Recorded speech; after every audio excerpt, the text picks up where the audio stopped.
السلام عليكم ورحمة الله وبركاته. إن الحمد لله نحمده ونستعينه ونستغفره ونعوذ بالله من شرور أنفسنا ومن سيئات أعمالنا. من يهده الله فلا مضل له ومن يضلل فلا هادي له، وأشهد أن لا إله إلا الله وحده لا شريك له، وأشهد أن محمدا عبده ورسوله. يا أيها الذين آمنوا اتقوا الله حق تقاته ولا تموتن إلا وأنتم مسلمون. يا أيها الناس اتقوا ربكم الذي خلقكم من نفس واحدة وخلق منها زوجها وبث منهما رجالا كثيرا ونساء، واتقوا الله الذي تساءلون به والأرحام إن الله كان عليكم رقيبا. يا أيها الذين آمنوا اتقوا الله وقولوا قولا سديدا يصلح لكم أعمالكم ويغفر لكم ذنوبكم، ومن يطع الله ورسوله فقد فاز فوزا عظيما. أما بعد، فإن خير الحديث كتاب الله، وخير الهدي هدي محمد صلى الله عليه وسلم، وشر الأمور محدثاتها، وكل محدثة بدعة، وكل بدعة ضلالة، وكل ضلالة في النار. أعوذ بالله السميع العليم من الشيطان الرجيم من همزه ونفخه ونفثه. لقد صدق الله رسوله الرؤيا بالحق لتدخلن المسجد الحرام إن شاء الله آمنين محلقين رؤوسكم ومقصرين لا تخافون فعلم ما لم تعلموا فجعل من دون ذلك فتحا قريبا.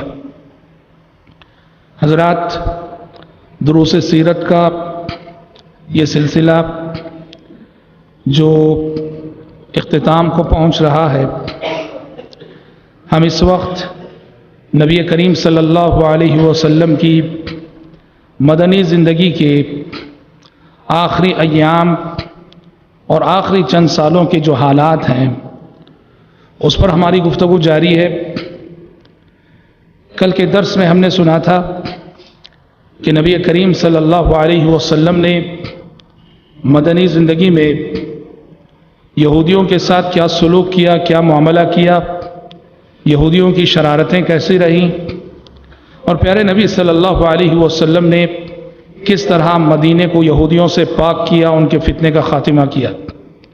مدنی زندگی کی جو مباحث یا جو عناوین باقی رہ گئے ہیں ان میں سے آج دو موضوعات پر ہماری گفتگو ہوگی.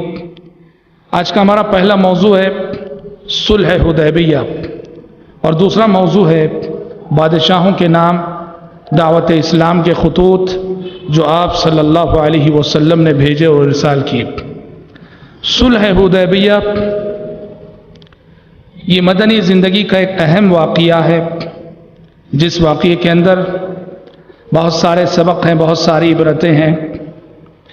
ہوا یہ کہ سن 6 ہجری میں نبی کریم صلی اللہ علیہ وسلم نے خواب دیکھا کہ آپ صحابہ کرام رضوان اللہ علیہم اجمعین کے ساتھ عمرہ کر رہے ہیں. بعض حلق کر رہے ہیں اور بعض کٹنگ کر رہے ہیں. یہ سارے تفصیلات آپ صلی اللہ علیہ وسلم نے خواب میں دیکھی، اور نبی کا خواب وحی کی ایک شکل ہے، وحی کی ایک قسم ہے. نبی جو خواب دیکھتے ہیں، نبی کے خواب سچے ہوا کرتے ہیں، عام امتیوں جیسے نہیں. امتی جو خواب دیکھتے ہیں ان میں سے بہت سارے خواب شیطانی وساوس ہوتے ہیں، شیطانی کھلواڑ ہوتا ہے، لیکن نبی کا معاملہ ایسا نہیں. نبی کو وہ خواب نظر نہیں آتے جو خواب کے شیطانی کھلواڑ کی حیثیت رکھتے ہیں، شیطانی وسوسے کی حیثیت رکھتے ہیں. وہ خواب نبی نہیں دیکھا کرتے، وہ امتی دیکھتے ہیں. تو نبی کریم صلی اللہ علیہ وسلم نے جب یہ خواب دیکھا تو آپ صلی اللہ علیہ وسلم نے اس خواب کی تعبیر کے طور پر، یا یوں کہیے کہ جو حکم اس خواب میں آپ صلی اللہ علیہ وسلم کو دیا گیا تھا، اس حکم کی تعمیل میں آپ صلی اللہ علیہ وسلم نے عمرہ کرنے کی تیاری کی. اعلان ہوا مدینے میں اور اطراف مدینہ میں، اور تقریباً آپ کے ساتھ 1400 سے زائد صحابہ، 1400 سے زائد صحابہ کی تعداد تھی، 1500 کے قریب، اور ان کو لے کر آپ صلی اللہ علیہ وسلم روانہ ہوئے اور آپ کا ارادہ صرف عمرہ کرنے کا تھا۔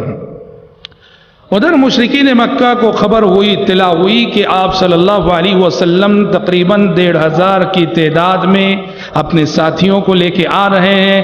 مشرکین کو یہ غلط فہمی ہو گئی کہ نبی کریم صلی اللہ علیہ وسلم جنگ کرنے کے لیے آ رہے ہیں اور لڑنے کے لیے آ رہے ہیں۔ مشرکین نے لڑنے کی تیاری کی، جنگ کی تیاری کی، اور جنگ کی بات کرنے لگے، جنگ کی بات سوچنے لگے۔ اور ادھر نبی کریم صلی اللہ علیہ وسلم کو بھی خبریں مل رہی تھیں کہ مشرکین مکہ آج آپ کو اور آپ کے صحابہ کو روکنے کا ارادہ رکھتے ہیں، لڑنے کا ارادہ رکھتے ہیں۔ پیارے نبی صلی اللہ علیہ وسلم مکے سے قریب حدیبیہ نامی مقام، حدیبیہ نامی جگہ پر پہنچے تھے۔ وہاں آپ صلی اللہ علیہ وسلم کی اونٹنی جو قصوہ کہلاتی ہے، وہ اونٹنی بیٹھ گئی، اٹھ نہیں رہی ہے، چل نہیں رہی ہے۔ صحابہ کرام رضوان اللہ علیہ مجمعین نے اسے اٹھانے کی بڑی کوشش کی، چلانے کی بڑی کوشش کی۔ پیارے نبی نے فرمایا کہ لوگوں چھوڑ دو، حبسہا حابس الفیل، جس ذات نے ابرہا کے ہاتھیوں کو مکے کی سمت قدم بڑھانے سے روک دیا تھا، اسی ذات نے میری اونٹنی کو آج روک دیا ہے۔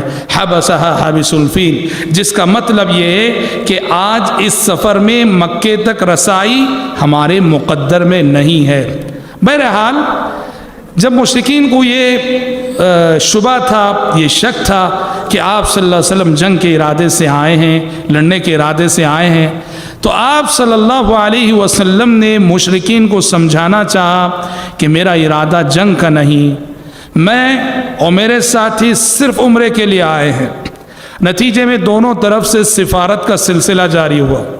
کچھ سفیر مشرکین کی جانب سے آئے، مسلمانوں کے مقصد کو سمجھنے کے لیے مسلمان آخر کس لیے آئے ہیں، اور نبی کریم صلی اللہ علیہ وسلم نے اپنی جانب سے بھی ایک سفیر کو روانہ کیا۔ سب سے پہلے بدیل بن ورقہ نامی ایک سفیر مشرکین کی جانب سے آئے۔ وہ صاحب پیارے نبی نے ان کو سمجھایا کہ دیکھو ہم لڑنے کے لیے نہیں آئے، جنگ کرنے کے لیے نہیں آئے، ہمارا مقصد صرف عمرہ کرنا ہے، عمرہ کریں گے چلے جائیں گے، اور اگر مشرکین یہ چاہتے ہیں، قریش یہ چاہتے ہیں، وہ لڑنا چاہتے ہیں، تو پھر ہم لڑنے کے لیے بھی تیار ہیں۔ بدیل بن ورقہ نے جا کے مکے والوں کو سمجھایا کہ لوگوں محمد لڑائی کے لیے نہیں آئے ہیں، انہیں چھوڑ دو، عمرہ کریں گے، عمرہ کر کے چلے جائیں گے۔ مشرکین نے پھر اپنی جانب سے مزید تحقیق کے لیے عروہ بن مسعود الثقفی کو بھیجا۔ عروہ بن مسعود الثقفی یہ بھی ایک سمجھدار سردار تھے مشرکین کے۔ وہ آ کر نبی کریم صلی اللہ علیہ وسلم سے گفتگو کرنے لگے، جو آگے چل کے مسلمان ہوئے۔ آ کر گفتگو کرنے لگے نبی کریم صلی اللہ علیہ وسلم سے، کیوں آئے ہیں، کس لیے آئے ہیں، اور پیارے نبی کو سمجھانے لگے، منوانے لگے۔ اور گفتگو کے دوران انہوں نے ایسی بات کہہ دی کہ اے محمد ذرا سوچو تو صحیح کہ تم اپنی قوم، اپنے قبیلے قریش سے جو ہے جنگ کا ماحول پیدا کرنا چاہتے ہو، یہ تمہارے جو صحابہ ساتھی ہیں، تمہارے جو دوست ہیں، سوچو اگر کل کے روز یہ تمہارا ساتھ چھوڑ دیں گے تو تمہارا انجام کیا ہوگا۔ یہ جملہ جب سنے صحابہ تو صحابہ کی غیرت جاگ اٹھی۔ کیا کہہ رہے تھے وہ؟ تمہارے یہ ساتھی تمہارا ساتھ چھوڑ دیں گے تو کیا ہوگا۔ اور پیارے نبی کے صحابہ جو جان نچھاور کرنے کے لیے تیار رہتے تھے، اور ایسی بات عروہ کہہ رہے تھے کہ تمہارے ساتھی آپ کا ساتھ کل کے دن چھوڑ دیں، تو اس وقت ابو بکر صدیق رضی اللہ عنہ نے اتنی خطرناک بات کہی، امسس بزر اللات، امسس بزر اللات۔ اگر آپ کے پاس سیرت کی کتابیں موجود ہوں تو اس جملے کا ترجمہ جا کے دیکھ لینا، اس جملے کا ترجمہ کیا ہے، جو ابو بکر صدیق رضی اللہ عنہ نے غیرت میں آ کر اس وقت جو ہے عروہ بن مسعود کو جواب دیتے ہوئے کہا تھا۔ گفتگو میں عروہ بن مسعود بات کرتے ہوئے بار بار اپنا ہاتھ نبی کریم صلی اللہ علیہ وسلم کی داڑھی کی طرف، آپ کی داڑھی کو چھو چھو کے بات کر رہے تھے۔ مغیرہ بن شعبہ رضی اللہ عنہ نے اپنی تلوار سے عروہ بن مسعود کے ہاتھ پہ زور سے ضرب لگائی، کہا اخر یدک عن لحیت رسول اللہ صلی اللہ علیہ وسلم، کہا کہ اپنا نجس ہاتھ نبی کی داڑھی کو نہ لگانا، ہٹاؤ اپنا ہاتھ نبی کی داڑھی سے، نبی کی داڑھی کو نہ چھونا تم۔ عروہ بن مسعود نے صحابہ کرام رضوان اللہ علیہم اجمعین کی تعظیم، صحابہ جو احترام کر رہے تھے نبی کا، جو عزت کر رہے تھے، جو تعظیم کر رہے تھے، وہ اتنا متاثر ہوئے، واپس گئے، جا کر انہوں نے مکے کے قریش کو، مشرکین کو نصیحت کرتے ہوئے کہا کہ لوگو، اللہ کی قسم میں ایران کے بادشاہ کسرا کے دربار کو بھی دیکھ چکا ہوں، روم کے بادشاہ ہرقل کے دربار کو بھی دیکھ چکا ہوں، حبشہ کے بادشاہ نجاشی کے دربار کو بھی دیکھ چکا ہوں، لیکن جو عزت محمد کے ساتھی محمد کی کر رہے ہیں، جو احترام محمد کے ساتھی محمد کا کر رہے ہیں، جو تعظیم محمد کے ساتھی محمد کی کر رہے ہیں، میں نے وہ عزت، وہ احترام، وہ تعظیم نہ ایران کے بادشاہ کسرا کی دیکھی، نہ روم کے بادشاہ ہرقل کی دیکھی،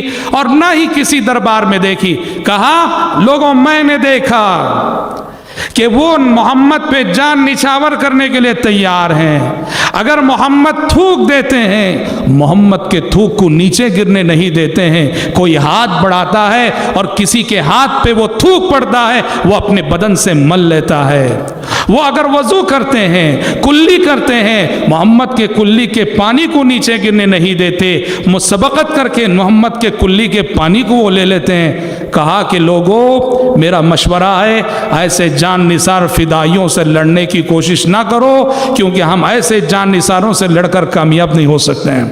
حضرات دیکھیے کتنی بڑی بات ہے، اور یہ آپ صلی اللہ علیہ وسلم کی خصوصیت تھی، آپ صلی اللہ علیہ وسلم کی خصوصیت تھی، آپ کا پسینہ، آپ کا لعاب، آپ کا کلی کا پانی، صحابہ آپ کے ساتھ جو یہ معاملہ کرتے تھے، یہ صرف آپ کے ساتھ آپ کی خصوصیت، آپ کے لعاب سے برکت حاصل کرنا، آپ کے پسینے سے برکت حاصل کرنا، جی، اور آپ کے وضو کے پانی سے برکت حاصل کرنا، یہ صرف اور صرف آپ صلی اللہ علیہ وسلم کی خصوصیت تھی، کسی دوسرے امتی کے ساتھ ایسا نہیں کیا جا سکتا۔ ایسی حدیثوں سے دلیل لے کر وہ لوگوں نے جن کو اولیاء بنا رکھا ہے، جن کو وہ سمجھتے ہیں کہ بزرگ ہیں، ان کے ساتھ شخصیت پرستی کے ایسے مظاہر دیکھنے میں ملتے ہیں جو شرعی ناحیے سے انتہائی غلط ہیں۔ صحابہ نے نبی کے بعد کبھی ابو بکر صدیق کے ساتھ ایسا نہیں کیا رضی اللہ عنہ، ابو بکر صدیق کے بعد عمر فاروق کے ساتھ کبھی ایسا نہیں کیا رضی اللہ عنہ، عثمان ابن عفان کے ساتھ کبھی ایسا نہیں کیا رضی اللہ عنہ۔ پتہ چلا کہ یہ صرف اور صرف خصوصیت تھی آپ صلی اللہ علیہ وسلم کی، یہ معاملہ کہ آپ کے لعاب کو متبرک سمجھا جائے، آپ کے وضو کے پانی کو متبرک سمجھا جائے، اور آپ کے پسینے کو متبرک سمجھا جائے۔ میرے حال عروہ بن مسعود کی آمد سے بھی مسئلہ حل نہ ہوا۔ پیارے نبی نے چاہا کہ ان کی جانب سے سفیر آ رہے ہیں تو ہم بھی سفیر بھیجتے ہیں۔ پیارے نبی نے اپنے داماد عثمان بن عفان رضی اللہ عنہ کو کہا کہ تم جاؤ مکے کو، مکے والوں کو سمجھا کے آؤ، ہم بالکل لڑنے کے لیے نہیں آئے ہیں، لڑنا نہیں چاہتے ہیں، آج ہم صرف عمرہ کرنا چاہتے ہیں۔ عثمان بن عفان رضی اللہ عنہ گئے، مکے والوں سے ملاقات کی، سب کو بتایا، سب کو سمجھایا کہ لڑائی کے ارادے سے نہیں آئے ہیں، جنگ کے ارادے سے نہیں آئے، صرف ہم عمرہ کرنا چاہتے ہیں، چھوڑ دو ہمیں، اجازت دے دو ہمیں، عمرہ کر کے چلے جائیں گے۔ مکے والوں نے کہا ہم سوچ کر جواب دیں گے۔ انہوں نے حضرت عثمان سے کہا آپ طواف کر لیجئے۔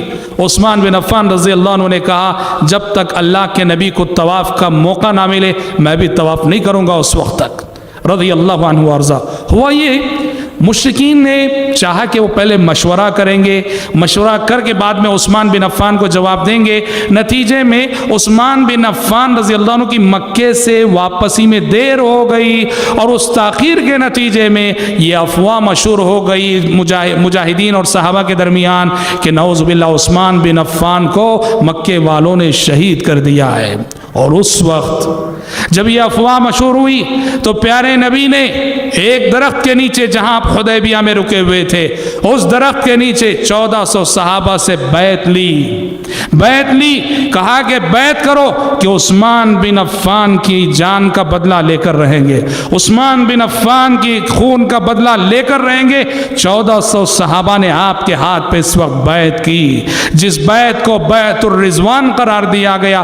بیعت الرضوان کا مطلب یہ ہے کہ جو جو صحابہ اس بیعت میں شریک رہے اللہ ان سے ہمیشہ کے لیے راضی ہو گئے۔ ویسے تو رضی اللہ عنہم ورضوا عنہ کی بشارت تمام صحابہ کو ملی ہوئی ہے، لیکن خصوصیت کے ساتھ جو صحابہ حدیبیہ میں شریک رہے، جنہوں نے بیعت الرضوان کی، اللہ کی رضا اور اللہ کی خوشنودی کا خاص حصہ انہیں ملا، آسمان سے وہی نازل ہو گئی، لقد رضی اللہ عن المؤمنین اذ یبایعونک تحت الشجرہ فعلم ما فی قلوبہم فانزل السکینۃ علیہم واثابہم فتحا قریبا ومغانم کثیرۃ یأخذونها وکان اللہ عزیزا حکیما۔ بعد میں پتہ چلا کہ حضرت عثمان کی شہادت کی جو خبر آئی تھی وہ محض ایک افواہ تھی، اور حضرت عثمان جو ہے صحیح سالم لوٹ کر آئے۔ حضرت عثمان کی سفارت کے نتیجے میں مشرکین نے ذرا سنجیدہ ہو کر معاملے کو حل کرنا چاہا، اور مشرکین کی جانب سے ایک اور سفیر آئے، اور وہ سفیر سہیل بن عامر، سہیل بن عامر جو کافر تھے، وہ سفیر بن کر آئے مشرکین کی جانب سے۔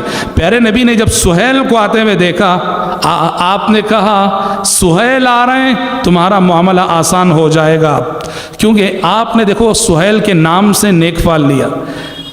اسلام میں بدفالی ناجائز ہے، بدشگونی بدفالی ناجائز ہے۔ کس کی صورت دیکھا پتہ نہیں، آج صبح کس کی صورت دیکھا کہ سارا دن جو ہے پریشانی پریشانی، یہ بدفالی ہے، یہ ناجائز ہے۔ نیک فال لینا جائز ہے۔ سہیل، سہیل کے معنی کہ عربی زبان میں سہولہ بولتے ہیں آسان ہونا، نرم ہونا۔ تو جب مشرکین نے سہیل کو بھیجا تو پیارے نبی نے سہیل کے نام سے نیک فال لیتے ہوئے کہا سہیل آ گئے، اب تمہارا معاملہ آسان ہو جائے گا، ایک رزلٹ اور ایک نتیجے تک اب ہم پہنچ جائیں گے۔ اور ہوا بھی وہی، سہیل بن عامر مشرکین کی جانب سے سفیر بن کر آئے، گفتگو شروع ہوئی، بات چیت شروع ہوئی، اور سہیل بن عامر کے ساتھ پیارے نبی گفتگو کر کے ایک نتیجے تک پہنچے، اور باقاعدہ ایک صلح ہوئی کفار اور مسلمانوں کے درمیان، اور اسی صلح کو صلح حدیبیہ کہا جاتا ہے۔ کیا ہے یہ صلح کے شرائط؟ اس صلح کی جو شرائط تھے ان میں بنیادی بات یہ تھی، ان میں سب سے پہلی بات یہ طے ہوئی کہ اس سال تم لوگ واپس چلے جاؤ گے، اس سال ہم عمرہ کرنے نہیں دیں گے، ہاں آئندہ سال آنا، ہم سب مکہ چھوڑ کے دور چلے جائیں گے، ہم آئندہ سال آگے 3 دن ہم تم کو پرمیشن دیں گے، 3 دن جو ہے مکے میں رہنا، عمرہ کرنا، چلے جانا، مگر اس سال ہم پرمیشن نہیں دیں گے۔ پہلی بات صلح کی پہلی شرط۔ دوسری شرط، دونوں طرف متفق ہوئے، مسلمان بھی متفق ہوئے، کفار بھی متفق ہوئے کہ 10 سال کے لیے ہم جنگ بندی کرتے ہیں۔ اب آنے والے 10 سال ہمارے درمیان کوئی جنگ نہ ہوگی، کوئی لڑائی نہ ہوگی، نہ مسلمان مشرکین پہ حملہ کریں گے، نہ مشرک مسلمانوں پہ حملہ کریں گے۔ دوسری بات یہ طے ہو گئی۔ تیسری بات یہ طے ہوئی کہ مسلمانوں سے جو قبیلہ معاہدہ کرنا چاہے وہ کر سکتا ہے، عرب کا کوئی بھی قبیلہ، اور مکے والوں سے، مکے کے کافروں سے جو قبیلہ معاہدہ کرنا چاہے وہ کر سکتا ہے۔ چوتھی بات جو بڑی زبردستی کی شرط تھی، اور وہ یہی مسلمان پریشان ہو گئے، وہ یہ تھی، انہوں نے کہا کہ اگر مکے سے کوئی شخص مسلمان ہو کر مدینہ آ جائے تم لوگ واپس کر دینا، اس کو قبول نہیں کرنا۔ کوئی بھی شخص اگر مکے سے مسلمان ہو کر آتا ہے واپس کر دینا اور اس کو قبول نہ کرنا، لیکن اگر مدینے والوں میں سے کوئی مکہ آ جائے بھاگ کر، ہم واپس نہیں کریں گے اس کو۔ پیارے نبی نے کہا ٹھیک ہے۔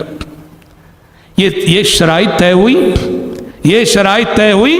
اب لکھا گیا، لکھنے کے لیے علی بن ابی طالب رضی اللہ عنہ کو بلایا گیا۔ علی بن ابی طالب نے شروع کیا بسم اللہ الرحمن الرحیم۔ ہاں، سہیل نے اعتراض کیا یہ رحمان کون ہے، ہم نہیں جانتے۔ مشرکین جو ہے اللہ کے ناموں میں سے رحمان کو نہیں مانتے تھے، وہ کہتے تھے ہم یمامہ کے رحمان کے سوا کسی کو نہیں جانتے، مسیلمہ کذاب۔ تو سہیل نے کہا بسم اللہ الرحمن الرحیم، اس کی اجازت نہیں، بسمک اللہم لکھو۔ چنانچہ علی بن ابی طالب رضی اللہ عنہ نے، اب غور کرو پیارے نبی کتنا دب کے مان رہے ہیں، کتنی خاموشی سے کمپرومائز کر رہے ہیں۔ آپ نے کہا ٹھیک ہے چلو،